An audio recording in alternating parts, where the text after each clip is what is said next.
हाँ जी, कैसे हो सब। तो आज की वीडियो में अपन मर्न स्टैक को 0 to 100 देख रहे होंगे। चाहे आपको प्रोजेक्ट बनाने हो, चाहे आपको इंटरव्यूज़ के लिए करना हो प्रिपेयर, चाहे आपको अपने इंडी हैकिंग जर्नी स्टार्ट करनी हो, तो मर्न स्टैक में आप ये सारी चीज़ें बहुत जल्दी कर सकते हो। राइट। लोग एक स्ट्रक्चर फॉलो नहीं करते, जिसके कारण क्या होता है कि भाई जब आप स्ट्रक्चर फॉलो नहीं करते हो ना, तो मर्न स्टैक आपको बाद में काफ़ी दिक्कत देती है। राइट। तो आज की वीडियो में हम A to Z देख रहे होंगे कि भाई मर्न स्टैक को आपको अप्रोच कैसे करना है, ठीक है, कैसे कैसे चीज़ें पिक करनी है, कौन कौन से प्रोजेक्ट्स बनाने हैं, और मैं आपको रिसोर्सेज भी बता रहा हूँगा। और ये बिगिनर फ्रेंडली रोड मैप रहने वाला है, बिल्कुल बेसिक्स टू एडवांस।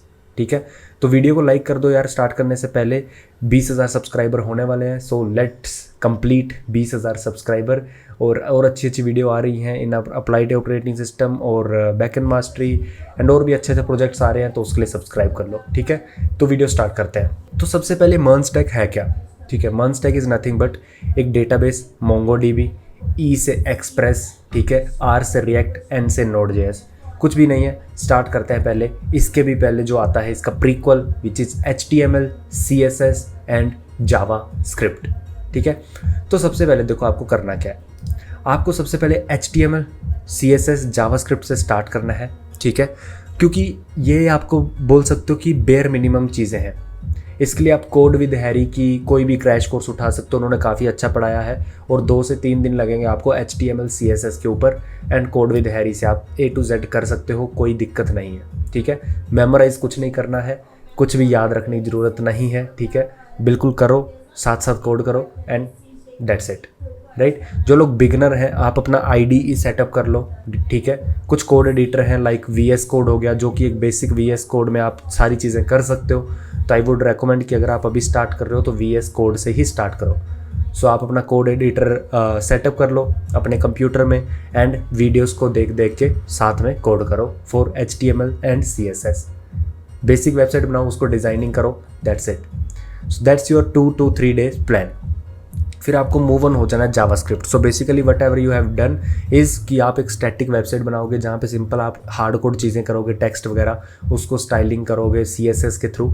बट उसमें कुछ फंक्शनैलिटी आपको ऐड करनी है। लेट्स सपोज बटन पे क्लिक करने पे आपका कलर चेंज हो रहा है, तो ये सब फंक्शनैलिटी आप ऐड कर सकते हो जावास्क्रिप्ट से। रिएक्ट पे नहीं जाना, मर्न स्टैक पे नहीं जाना, पहले आपको जावास्क्रिप्ट करनी है। ठीक है, और इसके इंटरनल समझ लेने हैं। अब जावास्क्रिप्ट में बहुत सारी आपको एडवांस चीज़ें अभी नहीं करनी, वो आपको मर्न स्टैक में अपने आप हो जाएंगी। ठीक है, तो जावास्क्रिप्ट के लिए भी आप कोड विद हैरी का चैनल फॉलो कर सकते हो, because code with Harry is too good for beginners, you will understand everything, right, and too in Hindi. तो जावास्क्रिप्ट करने के बाद एक छोटा सा प्रोजेक्ट बनाना है आपको, that is to do app. बहुत basic to do app, that's it. अब जाना है आपको, क्या करना है, आपको जाना है रिएक्ट JS के ऊपर। React JS is nothing but a framework. तो बेसिकली हुआ क्या कि HTML, CSS, जावास्क्रिप्ट से जो चीज़ें करनी है, तो उसके लिए बहुत सारा कोड लिखना पड़ता है। तो उसको कॉम्पैक्ट करने के लिए हमें एक फ्रेमवर्क की ज़रूरत पड़ी, दैट इज़ रिएक्ट JS। कुछ नहीं है, एट द एंड तो सारी चीज़ें कंपाइल होती है जावास्क्रिप्ट के कोड में ही एट द एंड में, पर आपके जो पहले वाली चीज़ें हैं वो रिएक्ट आसान कर देता है आपके लिए। ठीक है, तो रिएक्ट JS में आपको क्या करना है, कंपोनेंट्स, आपका JSX सिंटैक्स हो गया, आपका स्टेट मैनेजमेंट एंड प्रोप्स कैसे पास करते हैं, बेसिकली जो भी आप फंक्शन डिफाइन करते हो उसके पैरामीटर्स को प्रोप्स बोलते हैं। इवेंट हैंडल कैसे करते हैं, हुक्स हो गई, ठीक है, use state, use effect, hooks हो गई, एंड राउटिंग। तो बेसिकली आप जब एक पेज से दूसरे पेज में कोई भी वेबसाइट में जाते हो तो राउटिंग कैसे काम करती है, तो ये बेसिक चीज़ें आपको रिएक्ट में कर लेनी है। मैंने करा था क्लेवर प्रोग्रामर से, आप क्लेवर प्रोग्रामर से कर सकते हो, या फिर कोड विद हैरी कोई भी चैनल फॉलो कर सकते हो, that is up to you. अब जब आप रिएक्ट कर लोगे तो आपको डेटाबेस नहीं करना, कुछ भी नहीं करना, जस्ट टू डू ऐप जो आपने जावास्क्रिप्ट में बनाई थी उसको रिएक्ट में बनाना है, या फिर एक वेदर ऐप बनानी है, एक मौसम देखने वाली ऐप बनानी है इन रिएक्ट JS। अब आ जाना है आपको बैकएंड पे, नोड JS के ऊपर। नोड JS से स्टार्ट करना है। बहुत सारे लोग एक्सप्रेस JS से स्टार्ट करते हैं, but I would say node JS से स्टार्ट करना है। आपको देखना है कि नोड JS में नोड JS होता क्या है, बैकएंड डेवलपमेंट क्या होती है। उसके लिए आप पीयूष गर्ग का चैनल फॉलो कर सकते हो, he has a good playlist on node JS।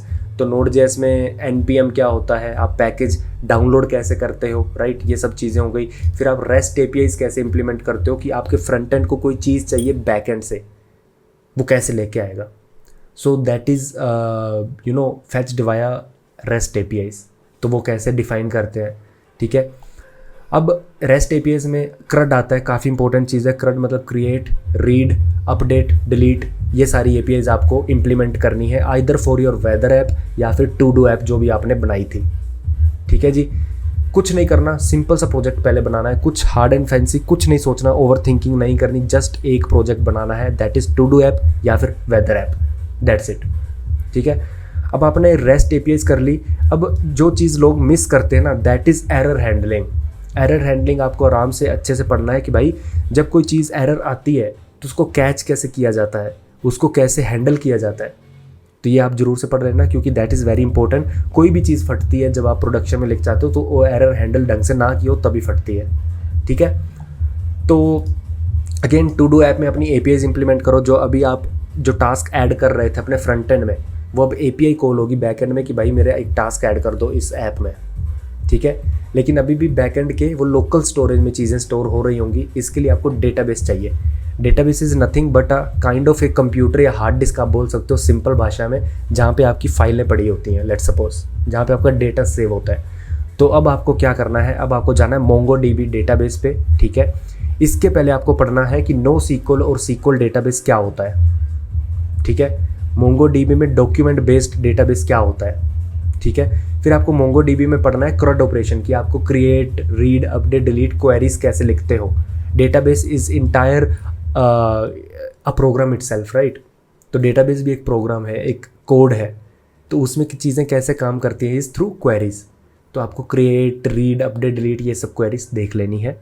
फिर आपको देखना है कि भाई मोंगोडीबी से इंटरेक्ट कैसे किया जाता है। वो मोंगोडीबी जो डेटाबेस है उसको आपकी लैंग्वेज कैसे इंटरेक्ट करेगी, क्या कनेक्टर है, दैट इज़ मंगूस, ठीक है। फिर स्कीमा होता है, एक डेटाबेस का स्कीमा क्या होता है, उसको वैलिडेट कैसे किया जाता है। तो अब आपको क्या करना है, जो टू डू ऐप आपने बनाई थी उसके जो भी टास्क थे उसको डेटाबेस में स्टोर करना है, ना कि लोकल मशीन में, ठीक है। ये आपका तीसरी चीज़ है, ठीक है, रिएक्ट, नोड.js, मोंगोडीबी। अब आपको क्या करना है, आपने फ्रंट एंड जो बनाया था, ठीक है, रिएक्ट का, और बैक एंड जो बनाया, इनको कनेक्ट कर लिया आपने, ठीक है। अब आपको जाना है पोस्टमैन पे, ठीक है। जब आपने एपीआईज को कनेक्ट कर लिया, fetch API, basically front end में एक एपीआई होती है रिएक्ट के द्वारा, फेच एपीआई, जावास्क्रिप्ट के फ्रेमवर्क में फेच एपीआई और एक्सियोस की लाइब्रेरी, आपने वो यूज़ करके बैक एंड से एपीआईज को इंटीग्रेट कर लिया है। अब आपको क्या करना है, अब आपको करना है कि भाई बेसिकली मैंने सब कुछ कर लिया है, now you have to test your APIs through postman.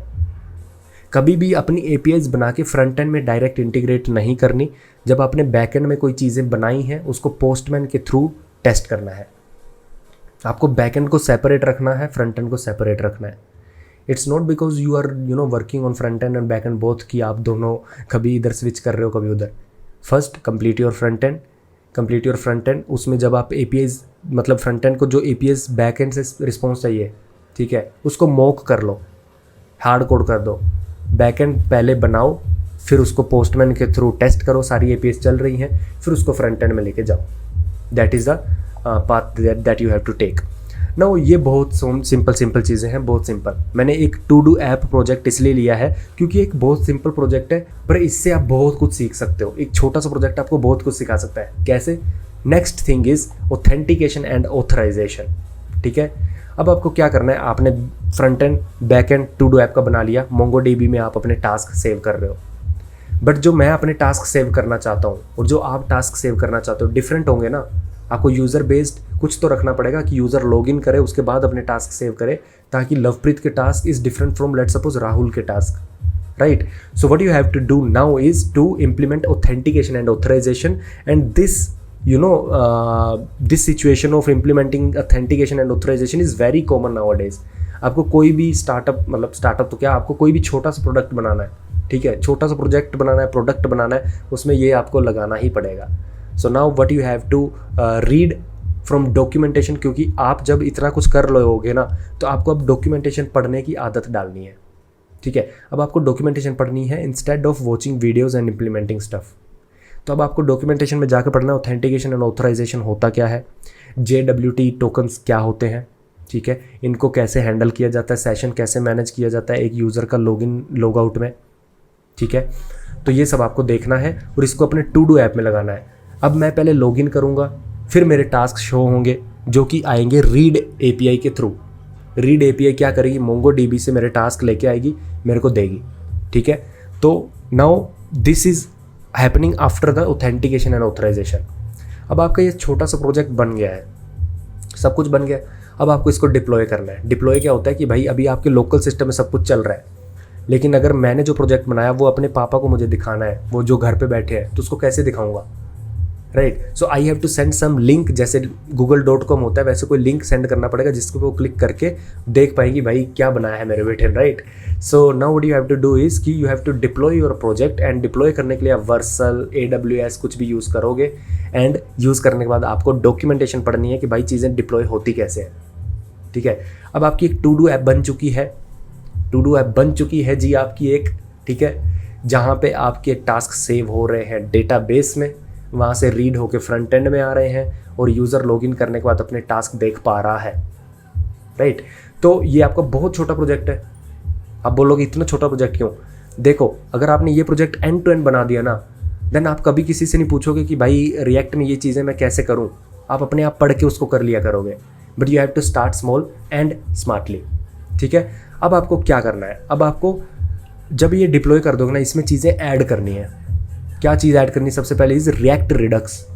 React Redux is nothing but a fancy way of state management, I would say global state management I would say, but आप Redux को explore करो। ठीक है, अब आप बोलोगे कि Redux को एक्सप्लोर क्यों करें, हमारा प्रोजेक्ट तो चल रहा है। देखो, रिडक्स को एक्सप्लोर करो, उसकी एपीआईज एक्सप्लोर करो, और हो सके तो उसकी एपीआईज के अंदर जाओ, उसके एपीआईज के अंदर जाओ कि भाई ये अंदर काम कैसे कर रहा है, रिडक्स काम कैसे कर रहा है।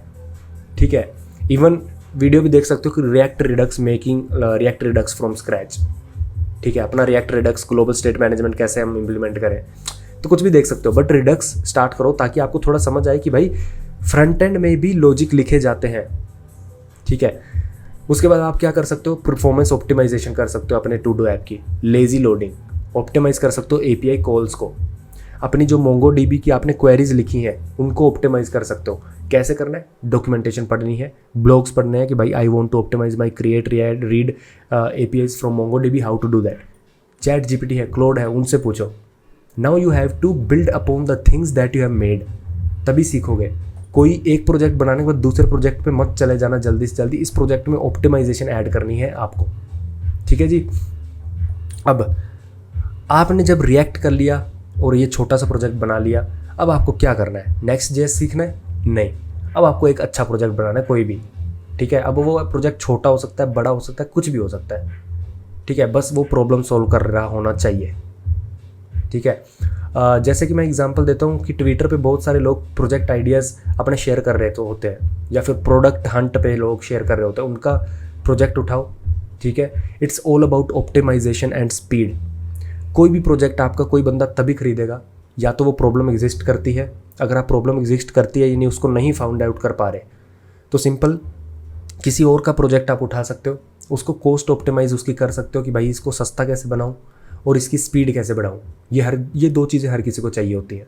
ठीक है, तो आप अपना नेक्स्ट आइडिया अगर आपको कमर्शियलाइज करना है, यूज़र्स को देना है, तो आप ऐसे कर सकते हो। अदरवाइज़ आप अपना कोई भी प्रोजेक्ट स्टार्ट कर सकते हो। उसके लिए हमारा चैनल पूरा आप देख सकते हो कि हम कैसे कैसे प्रोजेक्ट बनाते हैं, और वीडियो देख सकते हो how I research and make projects. मिलते हैं अगली वीडियो में यार। ये वीडियो इतनी ही थी कि मर्नस्टैक को बेसिक प्रोजेक्ट से ही आप बहुत अच्छे से सीख सकते हो। इट्स नॉट लाइक कि आपको भाई जोमेटो बनाने की ज़रूरत है to learn MERN stack, right. It's not like कि आपको भाई कोई कोहोर्ट ज्वाइन करना है या कि ये करना है। आपको स्टार्ट करना है, उसके बाद ऑन द गो आप अपने आप चीज़ें फाइंड आउट करना शुरू कर दोगे। बट करना स्टार्ट थोड़ा स्मार्टली एंड छोटा है, तो उसके लिए रोड मैप था छोटा सा। आई होप कुछ 20% आप इसका यूज़ कर पाओ, then it's okay for me and good for you. ठीक है, मिलते हैं अगली वीडियो में, तब तक के लिए बाय बाय।